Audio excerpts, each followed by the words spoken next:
semua ke dalam animasi ya. Nah, ayam beber semua.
Museum ya, museum wayang beber sekarang. Nah ini masih muda, banyak dokumen.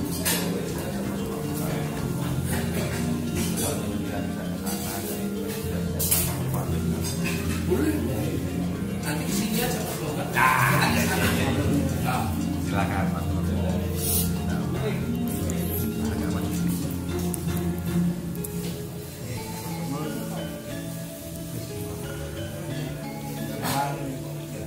Ini suatu kebahagiaan bagi kami karena diajak Mas Amre dari komunitas Gojabung dan Bapak Heni Nugroho selaku pendiri PANI sudah memperhatikan kami terus-menerus ini berjuang di dalam tanah wayang beber, karena wayang beber itu kan budaya tutur dari relief wayang beber, kemudian wayang kulit kan. Wayang kulit itu enak moyangnya, wayang beber itu enak moyangnya kulit. Mohon cuma dulu wayang beber itu masih kental dengan nuansa lukis. Makanya dulu para wali geser ke wayang kulit karena khawatir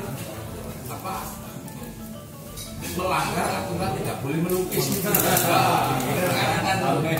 Jadi suar lukisan itu adalah sesuatu yang dilarang. Dulu aku tingkat kehati-hatian tentang melukis itu luar biasa.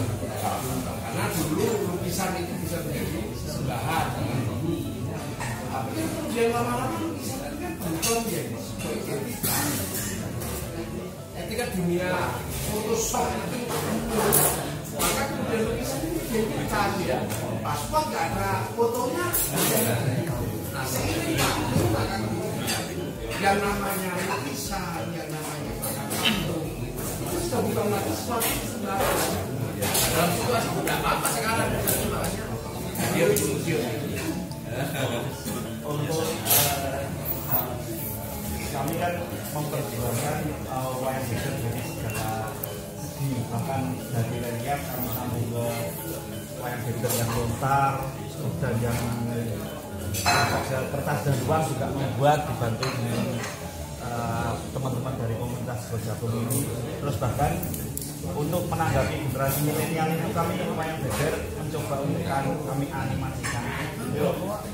Mohon petunjuk Gus Muafik menjawab zaman itu kira-kira apakah ada batasan-batasan atau kami ekspor sekarang. Jadi gini, narasi besar Jepang. Jepang itu punya problem yang sangat serius ketika saling bantai antara pada restorasi media. Itu orang Jepang bisa merubah mindset masa lalu yang demikian mengerikan itu. Itu menjadi sesuatu yang sederhana, namanya samurai egg. Itu sesuatu yang sangat sederhana. Samurai egg itu mampu merekonstruksi pembantaian akan kita 65 lah gitu. Kira-kira gitu.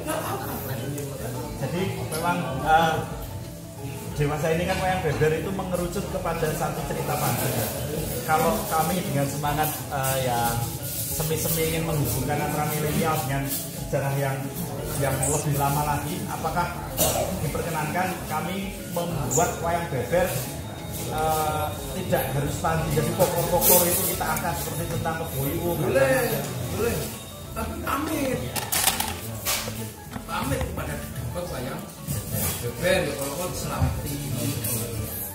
Karena energi mereka ini belum hilang, hanya berubah bentuk aja. Gitu. Nah, karena energi ini enggak menjadi sesuatu yang nyelpit diselamati. Jadi kapan-kapan aja diselamati lah itu. Terus ada ini Panji ini menungso. Dia sejarah rohaninya dan energinya ada. Lalu diselamati. Aku kapan-kapan selamatan. Ya tumpukan bereitung. Siapa jago sing apa-apa kan. Ada harus ada selamatan dulu. Karena yang kita bicarakan itu adalah bukan mitos. Realitasnya ada. Ya, rohaninya ada. Nah, semua agama mengajarkan rohani itu kan nggak mati. Hanya pindah tempat juga. Nah, jangan sampai kemudian kita minder nampak prestasi rohaninya kita panik juga enggak. Prestasi rohaninya kita ini meminjam prestasi rohaninya Nabi Ibrahim itu. Sampai hari ini tetap kama barok ala Sayyidina Ibrahim. Tiap hari.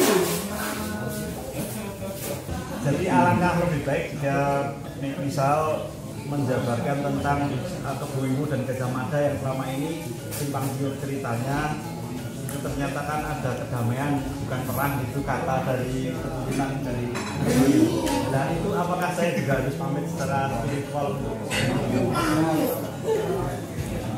karena setiap raja pasti mengalami fase uparisan itu menghilangkan jati diri. Lagi naik jadi raja tahu pergi. Nah ya, Gajah Mada itu ketika sudah menyelesaikan tugas menurut versi batinnya, dia pergi untuk melakukan dharma upanisa, menghilangkan jati diri, kebumian menjalankan dharma ini, baru upawasa. Upawasa itu sudah berhenti, nggak makan, nggak minum, nggak menyentuh perempuan. Makanya ketika Islam datang, nggak makan, nggak minum, nggak menyentuh kok kayak upawasa, maka orang Jawa menyebutnya bulan puasa. awalnya dari Itu dharma, nggak bisa. Beda dengan Islam, kalau Islam kan tidak mengajarkan tentang menghilangkan jati diri, hanya mengajarkan keikhlasan, jangan memiliki sama lain. Tapi tidak punya sekalian orangnya hilang kan? Enggak. Tapi proses di situ kan hilang. Siapa mokso? itu yang mendasari kata moksa. Iya. Makanya kemudian tokoh-tokoh besar itu sampai sejarah. Akhirnya karena hilang, sambutkan dengan bubat, sambutkan malah dimanfaatin sama yang punya kepentingan untuk ngacak-ngacak. ada hubungannya, memang pergi. Jadi tokoh-tokoh besar di dharmanya itu menghilangkan jati diri. Kalau ternyata menghilang kok gak bisa, nah terpaksa harus dihilangkan. Makanya ketika ngaben, kalau yang bisa moksa ya bisa. Nah ini yang menyebabkan percepatan kegaduhan setiap kerajaan di Jawa dulu Indonesia. Jadi penjaringan jangan dengan kerangka sosiologi positivistik. Begitu juga begitu, juga begitu. Yang begitu sudah dharmanya memang harus punya pergi. Madek Pandito ya. Ada masanya lah. Ada masanya nggak perlu pesen, nggak perlu pamit, nggak perlu ngomong aja. Berarti ada satu narasi yang menyebutkan ketika Gajah Mada bertemu ke Boyo itu semua prajuritnya itu disuruh menyingkir dan peperangan itu sebenarnya sanepan mencari yang sumurnya itu sebenarnya mencari mata air batin agar berarti selama ini kan didongengkannya kan perang terus Boyonya ditablek. Nah, ya lah itulah namanya apa? Cari finishing touch-nya sebenarnya agar kehilangannya. Makanya sama. Makanya ketika pergeseran ke Islam, ya nggak mungkin sejarah Islam digerakkan oleh Sudakar itu ya nggak bisa. Karena yang boleh ngomong agama dalam tradisi itu Brahmana. Sudra itu sekaya apa? Pedagang itu sekaya apapun Sudra. Makanya yang benar itu santri. Si nyebarkan Islam itu wali. Karena yang kelas Brahmana itu wali. Nah Sudra itu sekaya apapun ya tetap Sudra, pedagang, tani. Makanya nggak mungkin disuruh awam. Di samping tentang tradisi, kami untuk dengan generasi milenial itu juga menciptakan wayang beber Pancasila. Itu gimana tanggapan Pak dengan kita segmennya anak muda kan kalau tentang sejarah-sejarah kan mereka nggak apa-apa, boleh aja. Sampai bikin Gus Muafik dalam animasi aja. Wayang beber Gus Muafik. Malah seneng Gusnya itu. Iya, tapi Asal gambarnya yang bener. lagi isi yo. Jadi butuh. Buta itu. Nggak apa-apa, boleh aja. Yang penting pamit. Pamitnya itu. Pamitnya. Engkau tanya bangi pamit, tak pamit. Iya. Karena itu diciptakan dari rasa yang memang diasah. Seberapa jauh artinya akar budaya kita yang harus kan ada budaya itu kan memang sebuah keniscayaan akan selalu bergeser ya akan selalu menyesuaikan zaman. Nah tapi kan tetap harus ada akar. Nah dalam konteks kita memilah atau memetakan mana akar mana bukan akar itu caranya gimana? Itu juga nggak gampang kan? Ya. Karena kalau bicara tentang akar dan nah yang lain kan begitu kan produk. Ya. Jadi produknya seperti apa? Nah itu nilai semuanya. Nah yang nilai itu juga apa? Dia bisa menjadi bagian dari segala yang kita urus. Tapi yang produk itu biasanya Sesuai dengan sama ya produknya. Ya. Jadi kayak orang makan, makan ini nilai. Nah, yang dimakan itu produk. Nah, produk itu bisa ganti-ganti, bisa berbeda-beda, tapi prinsip dasarnya makan.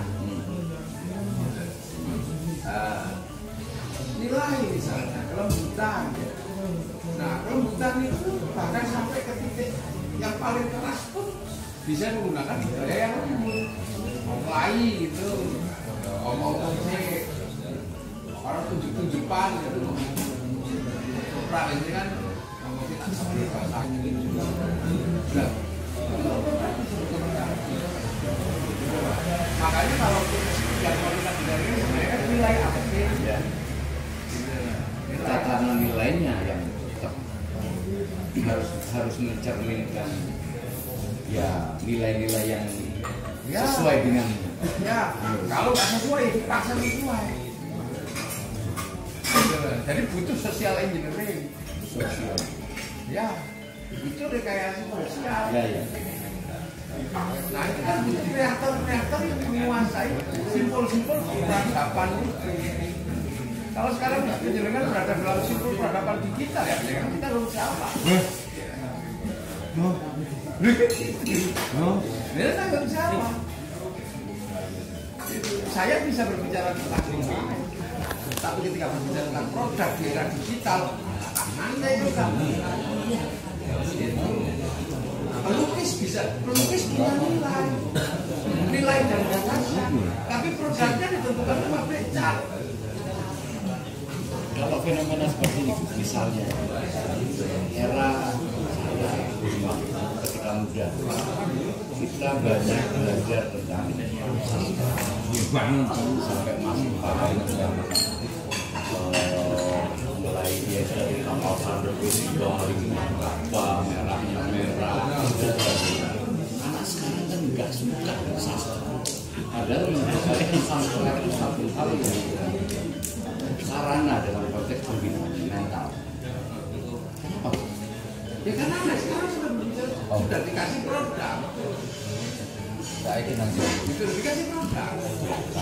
Kalau dulu kan anak masih diajarkan bagaimana bikin produk. Karena kan udah muat. Lalu apakah kita korbankan anak-anak produk sekarang karena yang mereka tahunya udah di kelas produk tidak paham tentang filosofinya gitu? Ya udah, ya jadi konsumen semua kan akhirnya. Nah, tidak bisa begitu makanya. Nah, agar tidak bisa begitu ya memang harus ada orang-orang yang masih membicarakan tentang nilai. Karena itu nggak perlu banyak orang. Nggak perlu semuanya. Kalau yang memang terbiasa dengan produk, kasih aja produknya. Ya kasih produk yang masih terkait dengan nilai. Kan nggak mungkin semuanya diajak ngomong. Kan gitu. Orang se-Indonesia nggak diajak ngomong, tahu-tahu filmnya datang. Itu boleh. Kreator itu kan nggak perlu banyak. Kapitalisme itu tidak boleh banyak orang. Ya. Developmentalisme juga tidak boleh banyak orang. Jadi sebenarnya nggak perlu mikir masif. Tapi bagaimana yang kita pikirkan menghasilkan produk nanti sampai pada satu titik orang akan bertanya nilainya apa. Kapitalisme itu nggak begitu. Yang mikir nggak terlalu banyak. Makanya dari ruang-ruang kecil ini juga. Tinggal nanti penetrasi produknya seperti apa. Tapi dengan dan ketika saya cek ada beberapa ustadz yang tiba-tiba medianya ada buat itu ternyata juga nggak banyak orang yang ngerjain. Nah kalau kita bisa punya nilai-nilai yang menurut kita bagus, nggak perlu dibicarakan secara sangat goro itu. Kemampuan menghadirkan nilai dalam bahasa konsumen, nah itu kecil. Jadi tetap bisa dikonsumsi, tapi ada nilainya. Itu makanya itulah pujanya, itulah sastra. Zaman dulu juga begitu. Dulu juga begitu. Banyak orang itu enggak. Iya. Enggak banyak orang. Makanya pujangga juga enggak banyak. Nabi itu cuma satu. Nilainya itu menginspirasi menjadi sesuatu produk. Yang produk itu bisa menjalani. Enggak perlu banyak orang. Ya misalnya kapan nanti kita diskusi dengan 2-3 orang. Udah sini diskusi sopo. Ya. Ini baik pandangan itu diskusi sopo. Kan gitu. Misalnya ini berpikir tentang aksara. Ya sudah nanti siapa yang ngomong. Jangan sudah mikir yang lain. Orang di Maluku aku gak iso-iso. Itu bagianmu ya. Kita dikasih senjata. Dosa ya wis lah.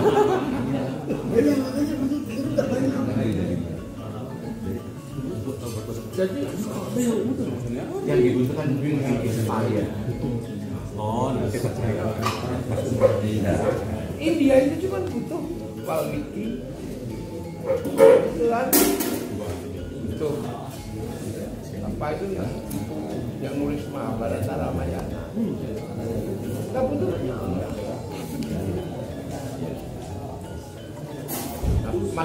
Masifnya itu tergantung tolongnya kekuasaan negara. Memang ya sih proses Realistis. Jadi kadang baik ini tidak semuanya harus merasakan harus mengalami kebaikan. Tapi yang baik itu adalah kebaikan tidak harus dialami, tapi bisa dinikmati semua orang. Walaupun kadang kita capek di situ. Orang yang cacuk itu.